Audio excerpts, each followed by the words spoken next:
8. When the Leader of the Opposition was on the radio on Monday trying to be cool with Wammo, he also said, I'm not interested in pointing the finger of responsibility. Yes, and joining us now, the co-leader of the Greens, Russel Norman, and I think you're on the wrong show, Russell, if you're planning on being cool. I don't know, Wammo. I've heard you cool. The Prime Minister said so. It's got to be true.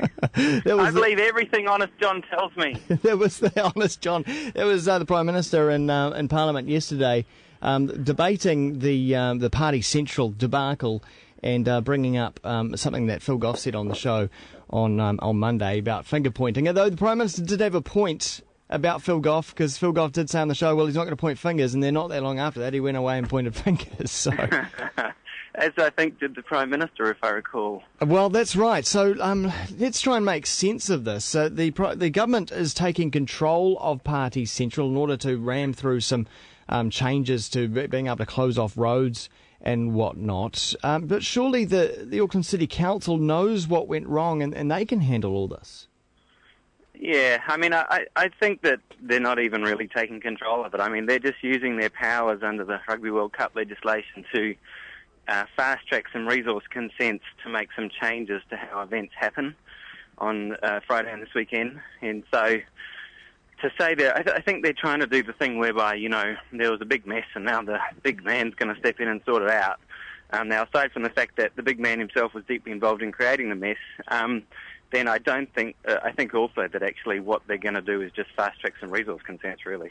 Okay, but as you say, also pointing the finger at the Auckland City Council and trying to offload the blame. But it depends on what interview you watch or listen to, because sometimes McCully's says, "Oh no, we shoulder it equally," but then offloading it at the same time. Yeah, and Keys ending that as well. They say, we don't want to blame anyone, but it was Auckland Transport that are responsible for all of this. Yeah. Of course, they appointed the board of Auckland Transport. I mean, I think the great irony here is that this is an Auckland council that has been advocating as hard as they possibly can to improve public transport in Auckland against a government that's opposed it at every step of the way. Yeah. And now the government's trying to blame Auckland Council for the transport problems. Yeah. I mean, is it symptomatic, do you think, of the infrastructure in Auckland, and that we want to be an international quality city, but we just don't have the systems in place to make that so?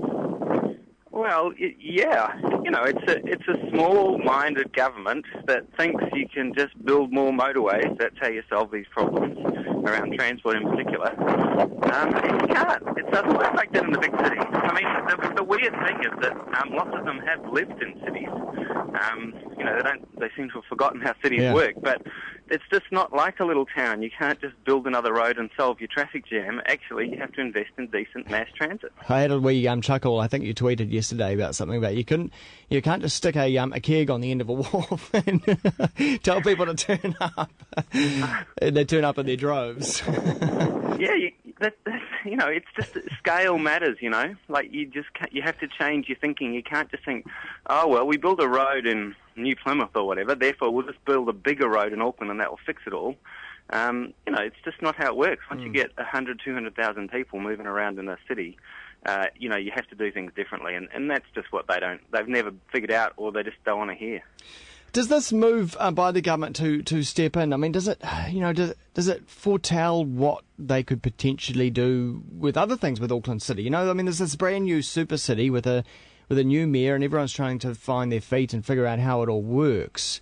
Could we see the government getting involved in other areas of the council? Well, it's possible. I mean, this is a Muldoonist kind of government, so they don't really care about democracy or due process. Look what they did in Canterbury with ECAN. This is another example of that. The politics of it is really what's driving it, is that they think Joyce will be behind it, and Joyce thinks the way to try to remove the responsibility from them is to be seen to be the man. Yeah. And because they know that this weekend just won't be as bad as Friday, whatever happens, because it's just not the same bunch of events, and also lots of people will have learnt their lesson and not try to get into town. So they can say, the big man stepped in and sorted it out, is the political strategy. I think you hit the nail on the head there. It's the whole in the loop, almost in the loop sort of scenario, that classic British movie TV show. Where obviously after question time yesterday, John Key walked out along with Stephen Joyce and said to McCully, "Fix it and do something strong, do something bold," and that's what he went and did. But it looked like he was making it up as he went along. Yeah, I mean, it probably would have been before question time, but yeah, it's an ad hoc strategy because they've realised they've got a major problem on their hands, and they're trying to avoid the plane coming to them, and they want to look like they're the ones that sort it out. I mean, I thought the funny thing is, I was listening to Penny Holtz on the radio earlier, and she was saying that McCully chose the colour of the volunteer uniform for the Rugby World Cup. So here is a man who's so micromanaging the project, he's choosing the colour of the volunteer uniform. Interesting. And yet doesn't want to take responsibility for this massive catastrophe where they completely buggered it up. That's really interesting. So that really does sort of explain why Len Brown had the look on his face that he had after being told by the media what had actually happened. That they'd been shouldered with all the blame. That's really interesting. Hey, before we go, I just want to cover something because a lot of issues during the World Cup are going to sort of fall under the radar. One I noticed this morning, Justice Minister Simon Power is poised to drop controversial changes to the right to silence in return for the support he needs to pass stalled justice sector reforms.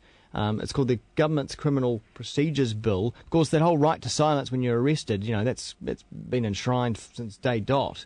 That was going to be removed at some point, is that right? Yeah, I mean, it's part of the Muldoonist agenda of the government is they're constantly attacking the fundamental principles of justice. And so one of the fundamental principles of justice is you've got the right to remain silent, and that's not taken to prejudice your case. And so Power's been trying to get rid of that. And, of course, everyone's opposed to it. And ACT, supposedly the Party of Democracy and Freedom, is actually divided on it for some unknown reason. But so he struggled to get the numbers on it.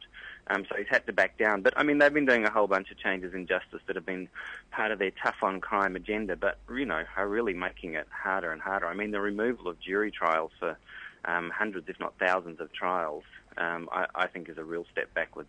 Yeah. All right. Hey, Russell, thanks very much for your time this morning. Cheers. Okay, cheers, Aaron. Co-leader of the Greens, Russel.